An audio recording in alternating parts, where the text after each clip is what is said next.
Bismillahirrahmanirrahim. Assalamualaikum warahmatullahi wabarakatuh. Bagaimana kabar teman-teman semua? Alhamdulillahirrahmanirrahim. Baik teman-teman semua, insyaallah pada video kali ini kita akan sharing yang berkaitan dengan contoh pengelolaan wakaf. Pada video-video sebelumnya, teman-teman kita semua sudah sharing berkaitan dengan pengertian, sejarah, kemudian manfaat wakaf, serta bagaimana wakaf bisa menjadi kekuatan besar dan menjadi solusi dalam pembiayaan umat yang berkelanjutan. Teman-teman, pada video kali ini ya, contoh pengelolaan wakaf yang ada di Indonesia. Kita tahu bahwasanya potensi wakaf di Indonesia ini sangat besar sekali, teman-teman. Ya, banyak penelitian, kemudian pendapat para ahli yang mengatakan bahwasanya potensi wakaf uang itu mencapai ratusan triliun rupiah. Akan tetapi realisasinya masih sangat jauh sekali. Begitu juga dengan wakaf tanah yang digunakan atau yang diproduktifkan masih sangat sedikit sekali. Rata-rata wakaf yang ada di Indonesia, wakaf tanah itu diperuntukkan untuk kegiatan-kegiatan sosial keagamaan. Teman-teman yang dirahmati Allah, jika kita melihat pada data tanah wakaf per November 2020 yang ada di SIWAK, Sistem Wakaf Kementerian Agama, mayoritas hampir 45% itu diperuntukkan untuk masjid. Kemudian 28% itu untuk musola. Kemudian untuk sebesar 11% kurang lebih itu untuk sekolah, untuk pesantren, untuk makam dan sosial lainnya. Nah, dengan luas tanah wakaf yang sangat besar sekali, sayang jika hal ini tidak bisa dimanfaatkan dengan sebaik-baiknya. Sudah ada contoh beberapa tanah wakaf yang dikelola secara produktif, tapi masih sangat kecil sekali. Dan datanya kemungkinan besar juga belum masuk di SIWAK ini. Teman-teman semua, nah ini menjadi tantangan ke depan bagi kita semua, bagi pemerintah, bagi lembaga nazir, bagi penghiat wakaf dan lain sebagainya. Oke, ini beberapa contoh pengelolaan wakaf produktif yang ada di Indonesia.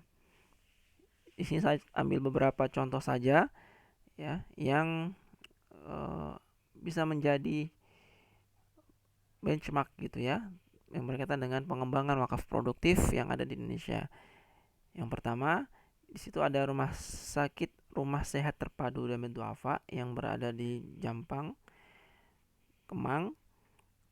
Kemudian juga ada pesantren Darussalam Gontor yang kita tahu bahwasanya Damed Duafa ataupun Gontor ini merupakan success story ya. Kalau kita bisa bilang success story pengelolaan wakaf produktif yang ada di Indonesia. Dan nanti ada beberapa lembaga atau yayasan lagi yang berhasil mengembangkan wakaf produktif.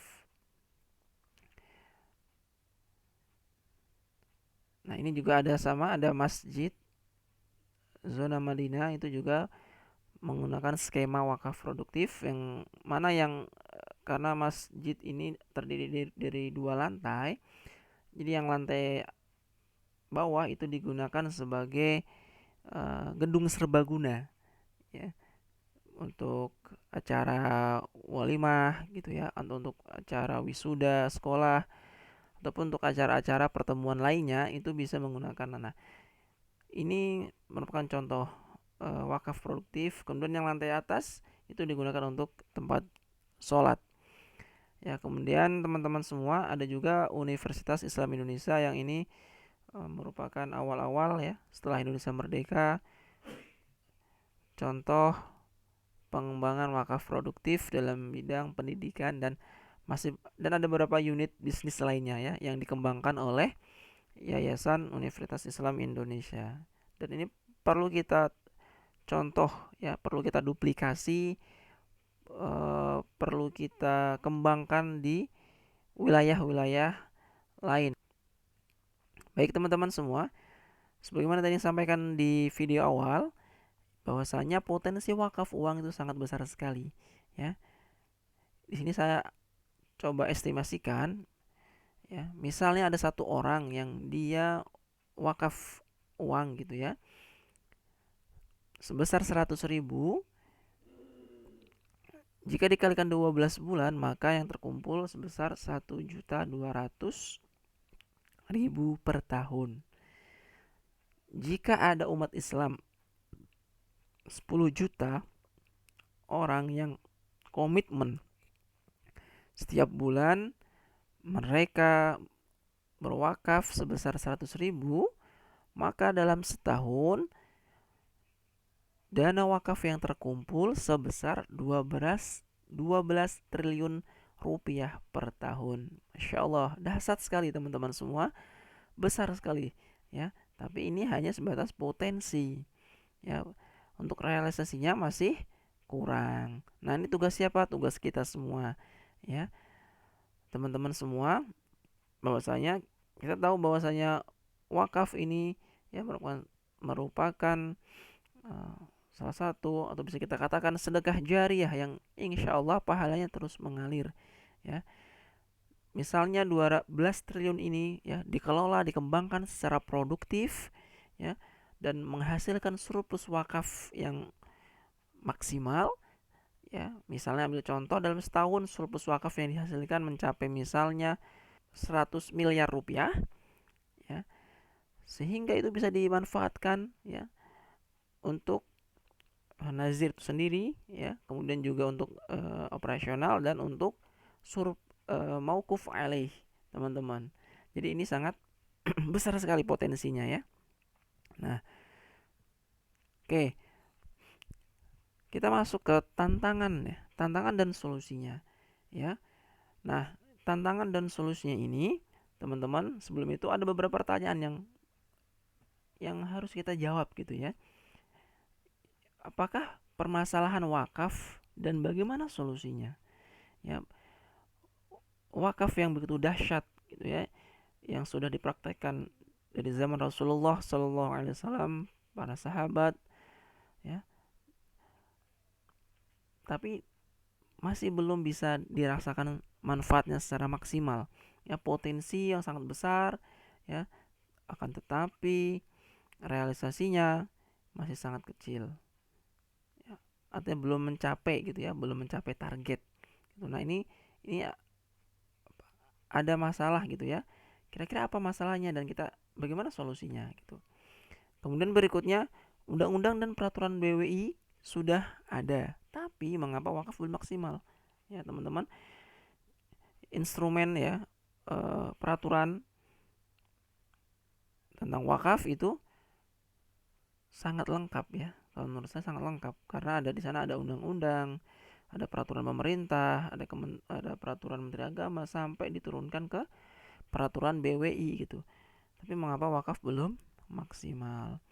Pertanyaan ketiga, bagaimana peran pemerintah dalam meningkatkan dan mengelola wakaf? Nah, ini juga menjadi pertanyaan gitu ya. Uh, kita lihat memang alhamdulillah sampai saat ini pemerintah concern gitu ya, fokus dalam sosialisasi, edukasi, wakaf gitu ya, zakat dan sebagainya. Tapi memang perlu ditingkatkan. Baik, berikutnya adalah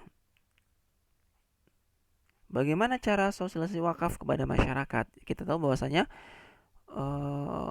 masih banyak gitu ya teman-teman, masyarakat yang belum mengetahui wakaf produktif itu seperti apa. Ya, yang mereka tahu wakaf hanya dalam bentuk masjid gitu ya, kemudian makam, sekolah, yang itu semua ya sifatnya adalah sosial gitu teman-teman. Dan ini menjadi pertanyaan ya. Nah, kita harus bisa menjawab ini semua ya. Oke, nah, dari pertanyaan-pertanyaan tersebut gitu ya, ini bisa kita rangkum gitu ya. Kita rangkum ya. Yang pertama adalah, dan kita bisa carikan solusinya gitu ya. Yang pertama adalah edukasi dan sosialisasi. Ya, ini terus kita tingkatkan. Pemerintah semuanya ya, praktisi wakaf ya, akademisi, kita harus bersama-sama mengedukasi dan mensosialisasikan gerakan wakaf produktif ini. Ya, gerakan wakaf uang ini. Ya, yang terbaru adalah cash wakaf link sukuk. Ini juga harus kita terus sosialisasikan. Kita bantu pemerintah untuk mensosialisasikan, untuk mengedukasi masyarakat tentang dahsyatnya wakaf gitu teman-teman semua ya. Berarti solusinya apa? Solusinya tadi ya, kita harus bagaimana mencari cara agar wakaf ini bisa tersampaikan kepada masyarakat dengan baik, sehingga masyarakat tergerak hatinya untuk wakaf produktif ya, untuk uh, wakaf uang misalnya, atau untuk untuk wakaf, atau apa namanya, tertarik dengan cash wakaf link sukuk dan lain sebagainya. Nah, ini apa namanya, masalah dan solusinya gitu ya. Entah bisa melalui apa namanya, campaign melalui media sosial ya, atau apa namanya, campaign yang dilakukan oleh eh, Kementerian Agama gitu ya, untuk oleh BWI misalnya gitu ya. Itu insya Allah bisa kita lakukan. Kemudian yang kedua adalah kompetensi nazir. Nah teman-teman semua ya, banyak penelitian ya yang meneliti terkait dengan kompetensi nazir gitu ya. Misalnya profesionalitas gitu ya. Kemudian ada juga terkait dengan misalnya akuntabilitas, misalnya sifat amanah gitu ya, dan lain sebagainya. Nah, bagaimana kompetensi nazir ini bisa dikelola oleh lembaga nazir itu sendiri gitu ya, dengan adanya ya model kompetensi ya. Jadi sudah ada pedoman gitu ya, kompetensi apa saja yang harus dimiliki oleh nazir, dan bagaimana cara untuk mengukurnya, bagaimana cara untuk mengujinya. Nah, itu harus ada model kompetensi ya. Kemudian juga harus ada model pengembangan nazir itu sendiri. Nah, sampai saat ini itu masih belum ada gitu ya. Kalaupun ada, masih sangat sedikit sekali ya yang membuat gitu ya, ataupun ada yang memiliki model kompetensi nazir gitu ya. Karena kompetensi itu ya berbanding lurus dengan pencapaian kinerja gitu ya. Jadi dampak positifnya itu sangat besar sekali antara kompetensi dengan kinerja gitu ya. Nah, makanya untuk kedepannya ya harus ada model kompetensi ya, kampus kompetensi, sehingga nazir itu bisa diuji kompetensinya baik dari segi soft kompetensinya ya, misalnya leadership, kemudian uh, analytical thinking gitu ya, bagaimana cara menganalisis dengan baik gitu ya, kemudian apa namanya, teamwork dan lain sebagainya, sampai ke hard kompetensi gitu ya, atau technical kompetensi. Nah, itu menjadi tantangan kita ke depan ya. Kemudian yang ketiga adalah lembaga nazir masih sendiri-sendiri gitu. Lembaga nazir masih sendiri-sendiri. Oke lah ya, sekarang sudah ada namanya forum wakaf produktif yang inisiasi atau yang dibuat oleh Badan Wakaf Indonesia ya. Tapi saya membayangkan untuk ke depan ya, seluruh nazir itu bersatu gitu ya, membuat sebuah project wakaf produktif, misalnya di daerah Jakarta Selatan gitu ya, di tempat yang strategis ya.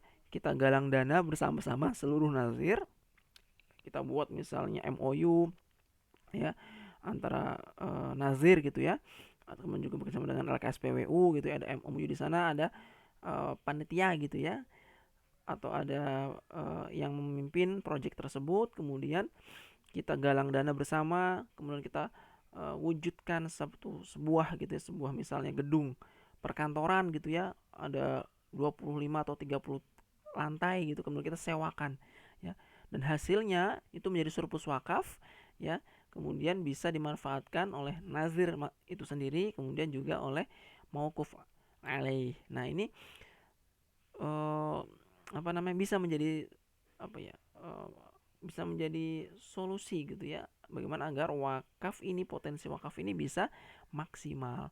Saat ini ya mereka masih gitu ya, masih asyik dengan pencapaiannya masing-masing gitu ya, dengan programnya masing-masing gitu ya. Mungkin wacana ini sudah diusulkan dari lama gitu, tapi um, belum maksimal seperti teman-teman ya. Jadi bagaimana di Jakarta misalnya atau di kota-kota besar itu ada satu, ya, ada satu unit gitu ya, misalnya tadi gedung perkantoran, atau misalnya ada apa, apartemen gitu ya, yang didanai dari dana wakaf, dibangun dari di atas tanah wakaf gitu ya. Masya Allah sekali gitu ya. Jadi umat pun memiliki aset itu, teman-teman semua yang dirahmati Allah.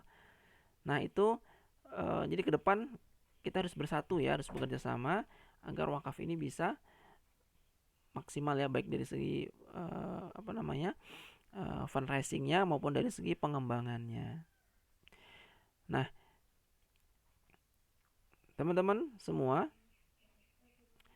demikian ya yang berkaitan dengan uh, beberapa contoh wakaf gitu ya, pengelolaan wakaf produktif, kemudian juga tadi disampaikan potensi yang sangat besar, kemudian ada beberapa masalah gitu ya, kenapa ya wakaf yang sangat besar, potensi yang sangat besar tapi belum maksimal. Nah, ini diantara tiga ya, mungkin teman-teman ya itu memiliki analisis lain gitu ya, tapi apa namanya, saya lihat, kemudian saya simpulkan, saya amati, ada tiga gitu ya, ada tiga hal yang mendasar yang mengapa wakaf itu belum maksimal ya. Baik teman-teman semua, demikian video kali ini. Insya Allah kita akan ketemu lagi di video-video berikutnya. Dan oh ya teman-teman, nanti pada video berikutnya insya Allah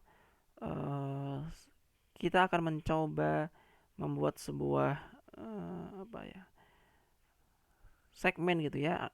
Di sana nanti akan ada wakaf talk gitu ya, atau bincang wakaf gitu ya. Nanti insya Allah narasumbernya dari praktisi wakaf, kemudian juga dari akademisi gitu ya, kemudian juga dari teman-teman penggiat wakaf yang lain insya Allah. Jadi tunggu saja teman-teman ya di video-video berikutnya insya Allah. Baik, terima kasih atas perhatian teman-teman semua. Saya akhiri. Assalamualaikum warahmatullahi wabarakatuh.